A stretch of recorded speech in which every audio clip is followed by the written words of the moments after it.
আসসালামু আলাইকুম, সবাইকে স্বাগতম জানাচ্ছি আমার আজকের ভিডিওতে।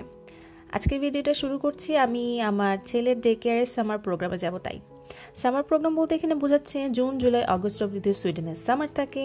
সেই সময়টা ডে কেয়ার এবং স্কুল, কিছু কিছু ব্যবসা প্রতিষ্ঠান, কর্মসংস্থানও কিন্তু বন্ধ থাকে। যেহেতু সুইডেন একটা শীতপ্রধান দেশ, তো দেখা যায় যে সামারটা ওরা হলিডে হিসেবে কাটায়।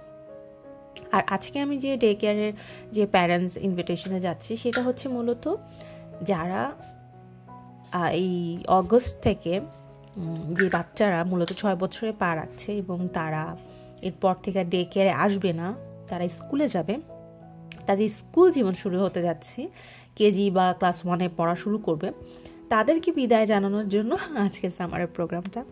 এটা কিছুটা একটা বলা যায় ফেয়ারওয়েল টাইপ। আমি তো রেডি হয়ে নিয়েছি। রেডি হওয়া শেষে দেখলাম বৃষ্টি শুরু হয়েছে। বৃষ্টি মাথায় নিয়েই আমি স্কুলে চলে যাই। মূলত এটা ডে কেয়ার, তো তারা সুন্দর একটা প্রোগ্রাম আয়োজন করেছে। প্রোগ্রামটা মূলত বাচ্চাদের কেন্দ্র করেই, স্বাভাবিক বাচ্চারা গান করে, কবিতা করে এবং বিভিন্ন ভাষায় এখানে মোটামুটি বলতে গেলে ওরা 20 বা 21টা ভাষায় ওয়েলকাম করে। যেমন বাংলা ভাষায় ওরা স্বাগত জানিয়েছে, হিন্দি ভাষায় ওরা স্বাগতম জানিয়েছে, সুইডিশ ভাষায় ওরা স্বাগতম জানিয়েছে।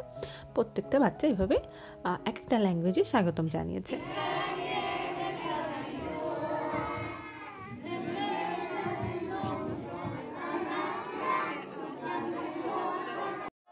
যে সকল বাচ্চারা অগস্ট মাস থেকে স্কুলে যাবে তাদেরকে দেওয়া হচ্ছিল পুরস্কার। বেশ কিছু বেবি এখানে অগস্ট থেকে স্কুলে যাবে এবং এক একজন পরীর মতো সেজে এসেছিলো, ভালো লাগছিল দেখতে। আর আমার ছেলে যেগুলো যে ছোট ছোট খুদে বাচ্চা, ওদের জন্য সান্ত্বনা পুরস্কার হিসেবে ছিল আইসক্রিম। এবং এই আইসক্রিমটা নিয়ে একটা মজার ঘটনা হচ্ছে, সুইডেনে কিন্তু এই আইসক্রিমটা আপনার বাচ্চার জ্বর, ঠান্ডা এরকম হয়ে থাকলে দেওয়া হয়। এটার মধ্যে বলা যায় বাংলা ওরসেলাইন টাইপের বা নাপা এই টাইপের একটা মেডিসিন ইনক্লুডিং করা আছে।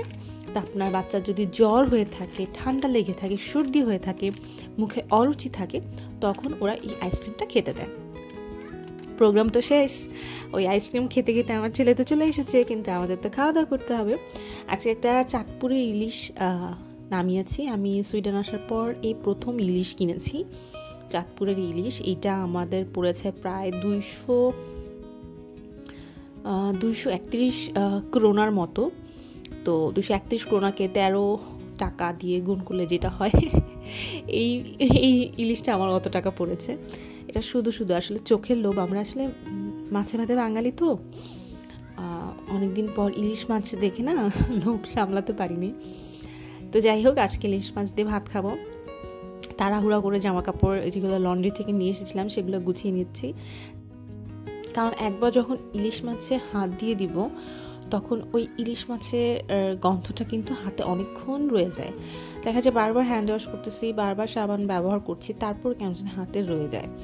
যাই হোক, মাছটা একদম বরফ ছিল, শক্ত হার্ড বরফ ছিল এবং এটাই ভালো হয়েছে। অনেকবার মাছ কিনেছি, অন্য মাছ, প্রতিবার কি হয় আমরা মাছটা টুকরো করে নিয়ে আসি, তো তারপর আমার সেই এক একটা পিস থেকে আঁশ খুঁটে খুঁটে বের করতে হয়, যেটা খুবই পেইনফুল। কিন্তু এবার আমরা এই ইলিশ মাছটা একদম আনটাচ এনেছি। আমি আমার হাজব্যান্ডকে বলেছি মাছটা আমরা আস্তা নিয়ে যাব, কোনো রকম কাটাকাটি হবে না, কিচ্ছু হবে না। আমি যদি মাছের আঁশ ফেলতে পারি তাহলে আমি মাছ কেটেও নিতে পারবো, কোনো সমস্যা নেই। কিন্তু হ্যাঁ, মাছ কাটতে গিয়ে আমার হাতে একটু কাটা পড়েছে, একটু না বেশ ভালোই কাটা পড়েছে। আসলে মাছটা ঠান্ডা ছিল তো, আর একদম বরফ জমা মাছ ছিল, তো সেটাকে কাটাকাটি করতে গিয়ে সেটার ঘ্যাট থেকে আঁশ ছাড়াতে গিয়ে আমার হাতের একটা অংশ একটু কাটা পড়ে গিয়েছে। ব্যাপার না, এগুলো হতেই পারে। বিদেশে এসে আর কিছু শিখি না শিখি একটা জিনিস খুব ভালো মতো শিখেছি, সেটা হচ্ছে যে চপিং বোর্ড ব্যবহার করা। মোটামুটি তো বাংলাদেশে আমি জানি না বাকিরা কি করে, কিন্তু আমার মা খালাদের, আমার মাকে, আমার শাশুড়ি মাকে, আমি নিজেও বটি ব্যবহার করে সবসময় কাটাকুটি করতাম। কিন্তু এখানে এসে এখন মাছ, মুরগি, মাংস, সবজি, পেঁয়াজ সব কিছু চপিং বোর্ডে কেটে ফেলতে পারছি। মানে আমি তো প্রথম মনে হয়েছে আচ্ছা এটা কেন শিখে আসলাম না, এটা শিখে আসা উচিত ছিল। পরে দেখলাম না, আসলে শিখে আসার দরকার পড়েনি। প্রতিনিয়ত সব কিছু এই টুকটাক চপিং বোর্ডে কাটতে কাটতে হাত চলে আসছে। তো আজকে দুপুরে আমাদের মেনু হচ্ছে ইলিশ মাছ ভাজা, এবং আমি টমেটো পোড়া করে ভর্তা করব, সাথে মুসুর ডাল, একটু পাতলা করে মুসুর ডাল রেখেছি, এবং এটাই হচ্ছে দুপুরের লাঞ্চ। নর্মালি আমার ইলিশ মাছ হাতে মাখা বা সর্ষে ইলিশ, ধুন্দুল দিয়ে ইলিশ এগুলো পছন্দ, কিন্তু আমার হাজব্যান্ড আমার মাছ ভাজা ছাড়া কিছু খাবে না। তো গোটা একটা মাছ দেখা গিয়েছে আমি মাছ ভাজা করেই খেয়েছি। ইলিশ মাছটাকে আর অন্যভাবে রান্না করার সুযোগ হয়নি।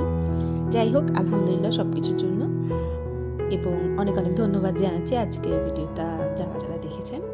ইনশাআল্লাহ দেখা হবে নেক্সটে আবার কোনো ভিডিওতে।